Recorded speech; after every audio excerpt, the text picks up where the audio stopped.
coastal city of Utsunomiya Bay, there is a narrow seaside promenade that runs along the cliffs. At sunrise, it is beautiful, waves breaking like glass, fishing boats returning home, gulls circling over wet stone. But locals know that before the sun rises, the promenade is not the same place. They say a woman walks there every morning.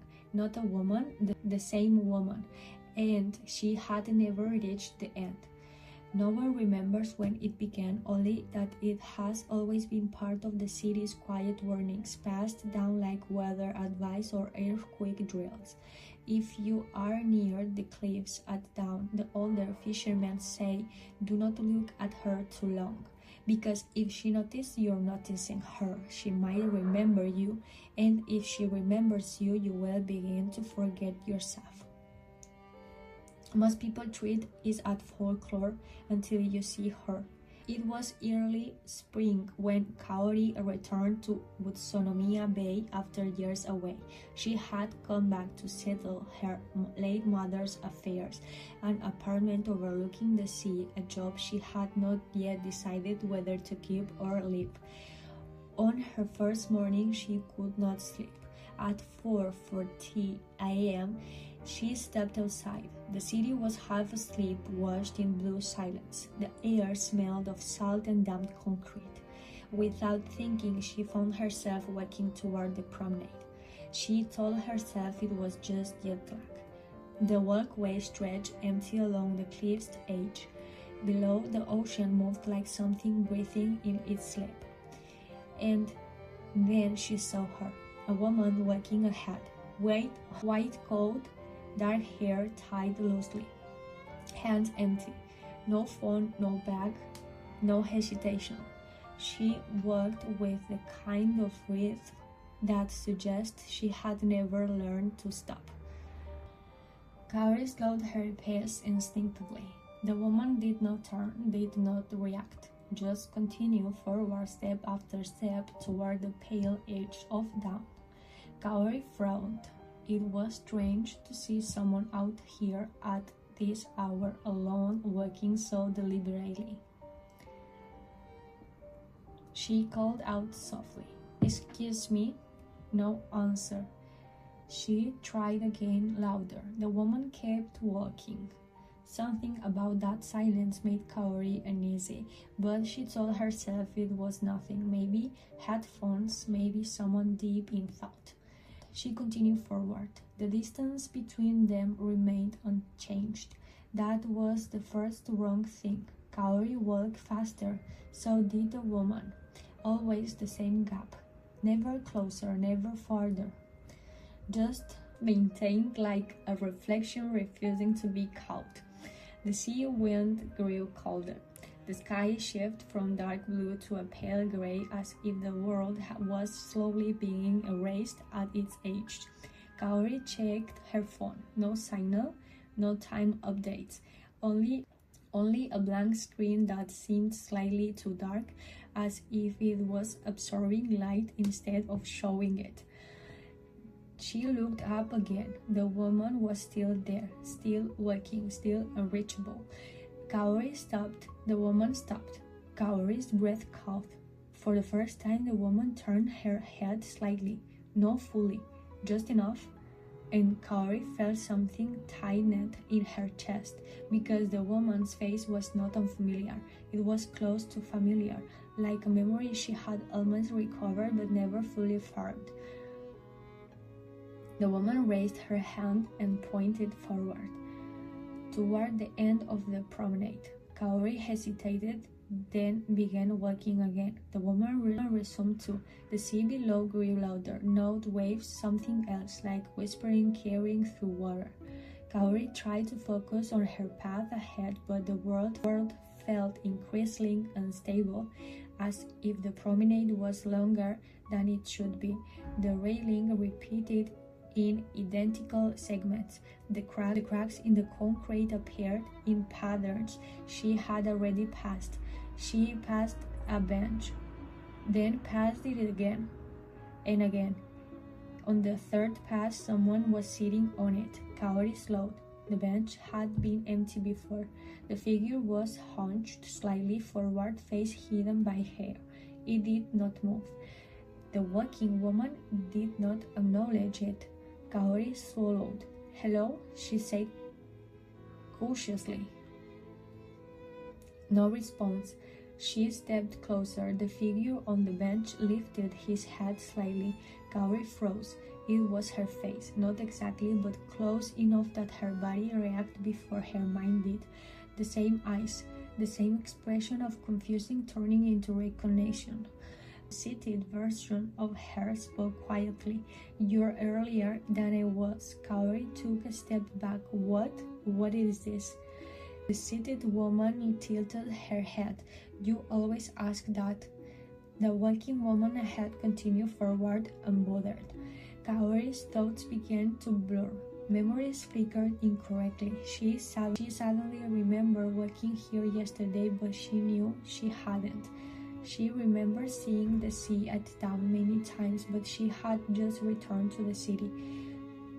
The contradiction layered over each other like overlapping tides.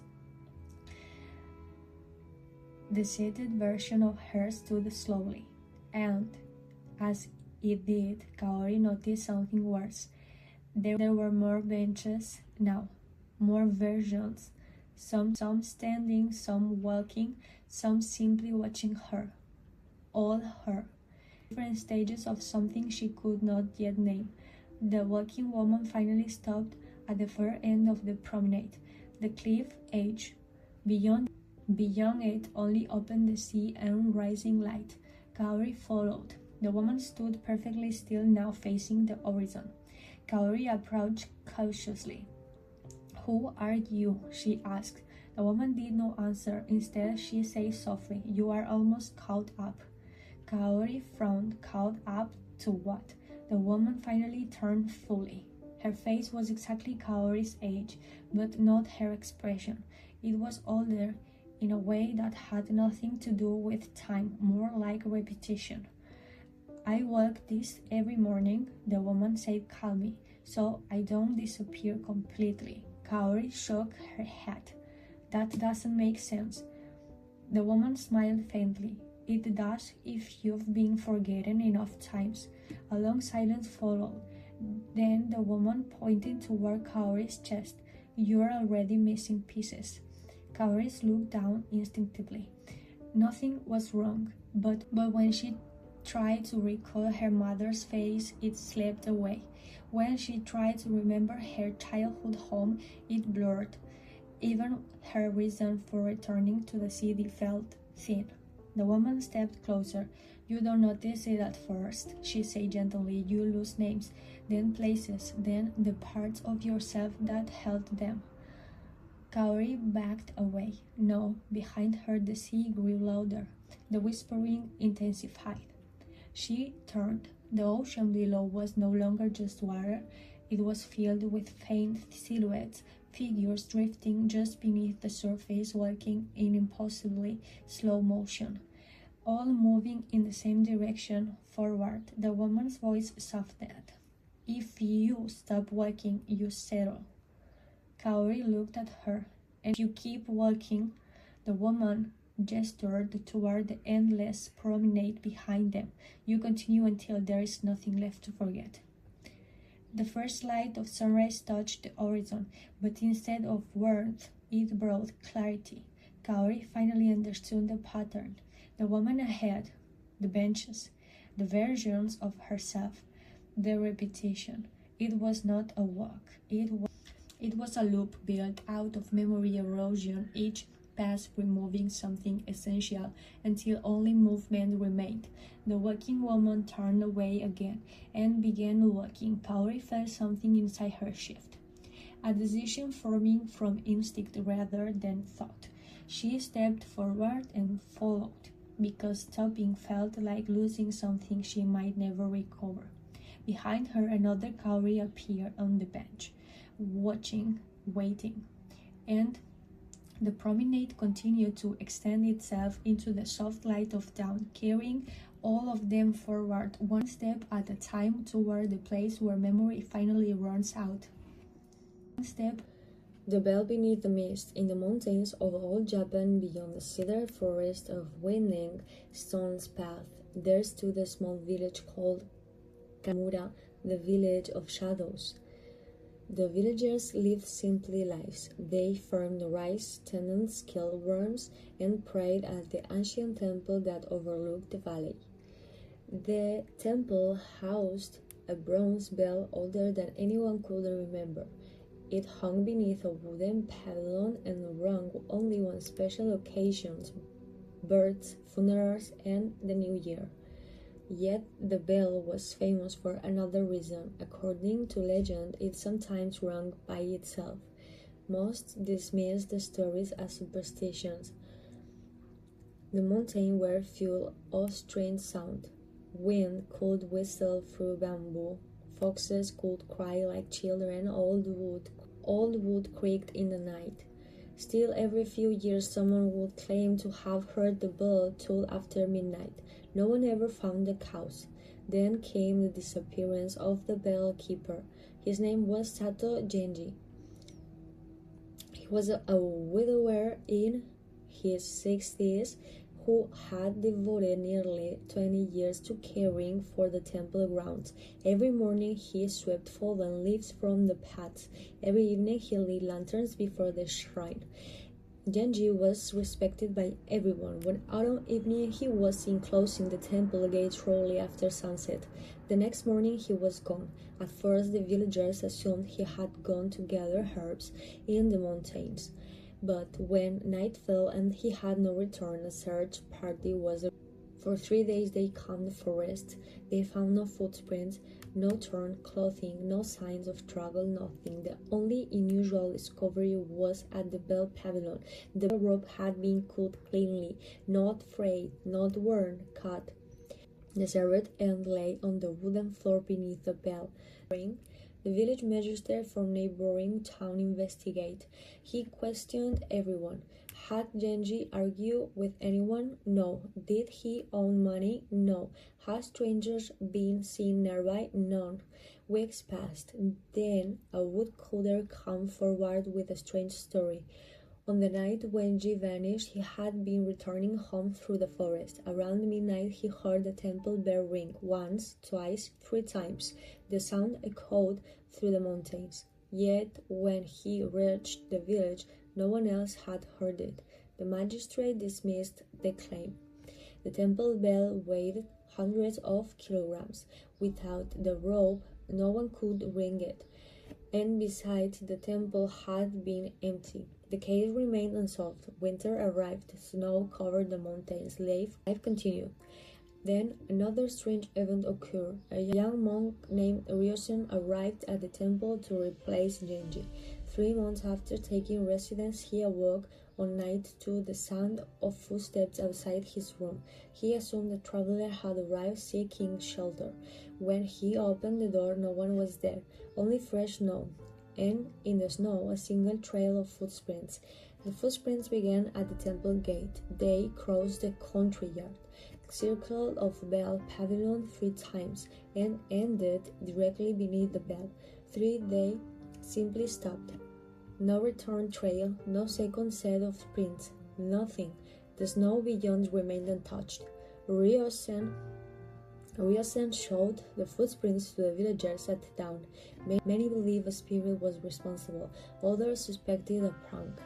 But nobody could explain how a person meat vanished in an open courtyard covered in fresh snow. Years passed, the mystery deepened. One summer evening, nearly 12 years after Genji's disappearance, a scholar named Nakamura Ichiro visited Kamegura. Ichiro was known for investigating unusual stories. Unlike ghost hunters and fortune tellers, he relied on logic. He spent weeks interviewing elderly villagers, examining records, studying the temple. Eventually, he uncovered something curious. The bell itself contained an inscription hidden beneath layers of soot.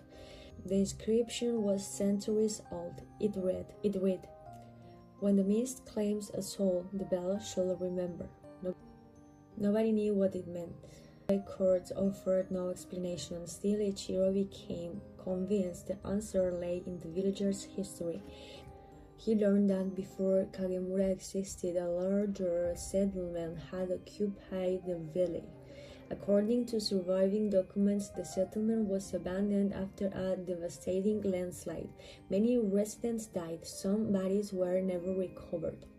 The scholar wondered if forgotten tunnels of buried structures remained beneath the mountain. Perhaps Janis had discovered something. Perhaps he had fallen into the hidden passage. A new search began. Workers dug around the temple grounds. They found old stone foundations, fragments of pottery, ancient coins, but no tunnel, and no trace of Jenny. Disappointed, Ichiro eventually departed. Before leaving, however, he made one final observation. The temple bell produced an unusual echo. When struck, the sound lingered longer than expected, almost as if it resonated within a hollow space on the ground. His theory intrigued many, yet no evidence ever appeared. The years became decades. Children grew old hearing the tale. Visitors continued to arrive. Some reported seeing a lantern moving through the forest at night. Others claimed they heard a distant bell during heavy fall. None of these stories could be verified. Then, 37 years after Genji vanished, an earthquake shook the region. The tremor damaged several buildings but caused no serious injuries. Afterward, villagers discovered a crack in the mountain inside behind the temple. Inside the crack was a narrow cavern. Excitement spread quickly. Could this finally explain the mystery? Explorers entered carrying lanterns. The cavern extended deep into the mountain. At the far end, they discovered something remarkable. A wooden tomber, ancient and partially collapsed. Within it lay artifacts from the settlement destroyed centuries earlier. Bowls, tools, ceremonial objects. The discovery confirmed that hidden space truly existed beneath the mountain, yet there was no sign of Genji, no remains, no belongings, nothing connecting the cavern to the temple. The mystery remained unsolved. Today the temple still stands. The bronze bell still hangs beneath its pavilion. The rope has long since been replaced. Visitors continue to ask about the vanished bellkeeper. The villagers tell the story as their grandparents once told it. One certain foggy night, they say, the bell can still be heard ringing somewhere in the mountains, not loudly, not clearly, just three distant tolls carried by the wind. Some believe Jenny uncovered a secret and disappeared while investigating it. Some believe he became lost within hidden passages beneath the mountain. Others insist the mountain claimed him in a way no human mind can understand. No evidence has ever proved any theory, and perhaps that is why the mystery endures. The bell remains, the mountain remains, only Genghis is gone. And after all these years, no one knows why. Others insist the mountain. In the older district of Kyoto, there is a narrow street that does not appear on any map. Locals call it Nagai-yoka, the street that is too long. It is not remarkable at first glance. Red lanterns hang from wooden eaves, bicycles lean against vending machines, and cats sleep under the evening sun. Tourists often walk through it by ancient, thinking it is just another shortcut between busy roads. But those who live nearby know a simple rule. If you walk it after sunset, you might not reach the end, or rather, the end may not be the same when you arrive. Most people dismiss this as superstition until they experience it. One autumn evening, a delivery worker named Haru was cycling through the district. He was new to Kyoto, recently transferred from Osaka, and eager to finish his last route before nightfall. The sky had already turned the color of greased ink when he entered Nagai-yoka. At first, everything was normal. A bakery with warm lights spilling onto the pavement. A barber shop with a flickering sign. A vending machine humming softly in the dusk. He checked his phone. The street was short. He should be out in under 2 minutes. But 5 minutes passed. Then 10. The shops did not change, yet he did not seem to move forward either. He slowed down, past the same bakery again, the same old man outside smoking, the same cracked teetle shape like a crescent moon. Haru stopped. "That's strange," he murmured. He turned around. The street behind him stretched farther than it should have, longer, much longer. The lights at the far end shimmered faintly as if underwater. A chill passed through him. Though the air was not cold, he began walking again, this time faster, but the street responded like a living thing. Each time he passed a landmark, it returned sooner than it should have. Bakery, barber, vending machine, bakery again. The same old man, the same cigarette. Only now the old man was watching him directly. Haru stopped and asked, "Excuse me, how long is this street?" The old man exhaled smoke slowly. "It depends on how much you're carrying." Haru frowned. Carrying? But the old man had already turned away. Haru decided to ignore it and pushed forward. He checked his phone again. No signal. Battery 78%. He walked faster, then ran. The street stretched endlessly ahead, bending slightly in a way that made no architectural sense. The buildings leaned inward as though listening, and then he noticed something else. The people were repeating too. A woman walking her dog passed him again and again and again. Each time she looked a little more tired, a little more aware. On the fourth pass she whispered without stopping, "Don't remember too much." Haru stopped running. What does that mean? He shouted. But she was already gone. The street grew quieter. The vending machine stopped humming. Even the wind disappeared. Then Haru heard footsteps behind him, slow, unhurried, matching his pace perfectly. He turned. No one was there, but the sound continued, step by step, like someone walking inside his shadow. Panic rose in his chest. He ran again, but now the street felt wrong in a deeper way, less like a place and more like a loop being tightened around him. The bakery appeared again, but the lights were dimmer. The bread in the window looked stale, gray, as if it had aged in seconds. The old man was gone. Only his cigarette remained, burning itself out on the pavement. Haru finally reached the center of the street. There he found something that should not exist, a small shrine. It had no roof, only a stone altar covered in tiny paper tags. Each tag had a name written on it. Hundreds of names, thousands, and yet all of them felt familiar in a way he could not explain. A wind passed through the street, and for the first time Haru noticed something terrifying. He could no longer clearly remember how he had entered the street. He tried to think. Osaka? No. Kyoto Station? Maybe. What route? What job? What day? The thoughts slipped away like water through fingers. From behind the shrine, a voice spoke softly. "You're late." Haru turned. A woman stood there dressed in a faded kimono. Her face was calm, but her eyes were hollow, like a person who had been waiting too long to be surprised. "Who are you?" he asked. The woman tilted her head. "I used to ask that question too." Haru felt his thoughts blur. Something about her felt known. Not like a stranger, nor like a friend, something in between. "What is this place?" he demanded. The woman looked at the shrine. This is where forgotten things go when they can't find their way out anymore. A distant sound echoed down the street. The footsteps again, closer now. The woman stepped aside. "You should decide quickly," she said gently. "If you stay too long, you'll become part of the land. You already are starting to." The street lights flickered. For a moment, Haru saw it clearly. The street was not just repeating, it was adding versions of him.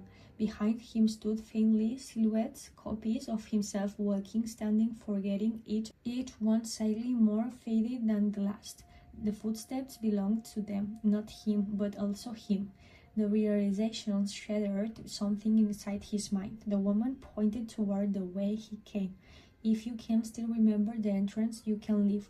Haru turned quickly. The street behind him was endless. The entrance was gone, or he could not tell which part had ever been the entrance at all.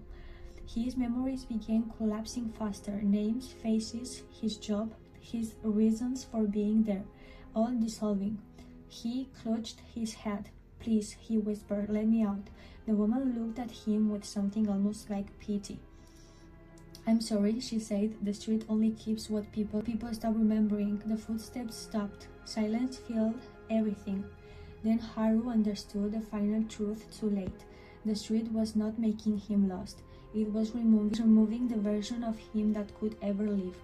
The last thing he saw was shrine, glowing faintly in the dark, and on one new paper tag a name was being written, slowly, carefully, as if someone had just remembered it for the first time.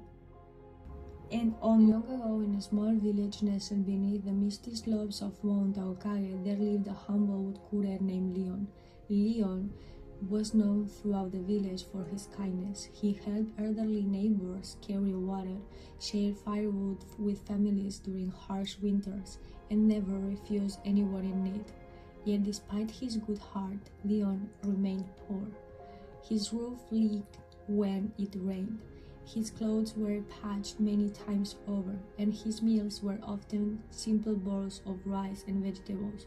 One autumn evening, after a long day in the forest, Leon sat beside a stream and sighed. "I work hard every day," he said to the flowing water, "but no matter how much effort I give, fortune never smiles upon me." As the last rays of sunlight disappeared behind the mountain, a strange glow appeared among the trees. Curious, Ren followed it. The glow led him deeper into the forest than he had ever traveled. Soon he arrived at the hidden clearing where thousands of silver lanterns floated in the air like stars. At the center stood an old woman wearing a robe woven with moonlight. "Welcome, Leon," she said. Leon bowed respectfully. "Who are you, honored grandmother?" "I'm Tsukihana, the guardian spirit of Mount Aokage." Ren's eyes widened. Every child in the village had heard legends of mountain spirits, but no one had ever seen one. Tsukihana smiled gently. "You have spent your life helping others without expecting reward. Tonight I offer you a gift." She handed him a small silver lantern. "This lantern possesses great power. Each night it will reveal a path to something valuable. Follow the light and fortune shall find you." Ren thanked her deeply and hurried home. That night the lantern glowed with a soft blue flame. It floated from his table and drifted outside. Ren followed it into the woods. The lantern stopped beside an old cedar tree. At its roots lay a bunch filled with gold coins. Ren could hardly believe his eyes. The next night the lantern led him to a hidden grove where medicinal herbs grew in abundance. He sold them at the market and earned enough money to repair his home. Night after night, the lantern revealed treasures, rare plants, and opportunities. Soon, Leon's life changed completely. His roof no longer leaked. His clothes were warm and new. He even bought a sturdy horse. Yet something else changed as well. Because he no longer struggled, he gradually stopped helping others. When neighbors asked for assistance, he would say, "I'm too busy." When travelers request food, he replied, "I work for what I have, you should do the same." One winter evening, a fierce snowstorm struck the village. A young girl named Amy became lost while gathering firewood. Her worried parents searched desperately, but the snow was too thick. The villagers knocked on Leon's door. You know the mountain paths better than anyone, they pleaded. Please help us find Amy. Leon glanced at the warm fire in his home. The storm is dangerous, he said. Someone else should go. The villagers left disappointed. That night, as Leon prepared for bed, the silver lantern suddenly burst into brilliant light. Ah, Ren said, perhaps another treasure awaits me. He followed it eagerly into the storm. The lantern climbed higher and higher up Mountain Okage until they reached a frozen cliff. There, standing in the swirling snow, was Tsukihana, guardian spirit. Leon exclaimed, "What treasure have you brought me to?" The spirit's expression was sorrowful. "The treasure is not here." Leon looked around in confusion. "I do not understand." Tsukihana pointed down the mountain. "Once your greatest treasure was your heart. You gave freely and cared for others. That kindness illuminated your path brighter than any lantern. The wind howled through the trees, but after receiving fortune, you forgot who you were." Ren lowered his eyes. "The lantern never brought you wealth," Tsukihana continued. "It merely revealed opportunities. The true magic came from your character." For the first time, Leon realized she was right. Before he received the lantern, he had been poor but respected and loved. Now he possessed gold, yet many villagers no longer visited him. His wealth had grown while his spirit had become smaller. Then, faintly through the storm, he heard a cry, "Help!" Leon turned. The sound came from the nearby ravine. Without hesitation, he rushed toward it. There, trapped beneath a fallen branch, was little Amy.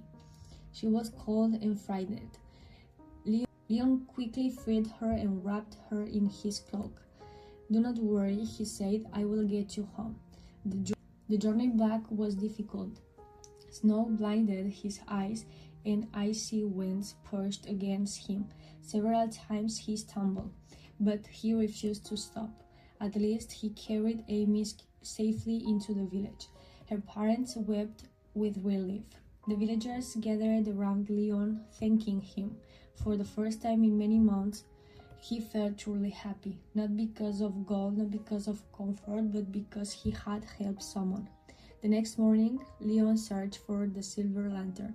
It was gone. Though saddened, he understood why. The lantern's purpose has been fulfilled. From that day forward, Ren used his wealth differently. He repaired the village bright. He bought food for struggling families. He helped rebuild homes after storms. Years later, people spoke of Leon not as the richest man in the village, but as the kindest. When children asked how he became so wise, Leon would smile and point toward Mount Aokage. "The brightest lantern is not one you carry in your hand," he would say. It is the one you keep within your heart. As long as its light shines, you will never lose your way. And according to legend, one quiet autumn nights, travelers still see silver lights dancing among the trees of Mount Aokage, gentle reminders that true fortune comes not from what we possess, but from what we give.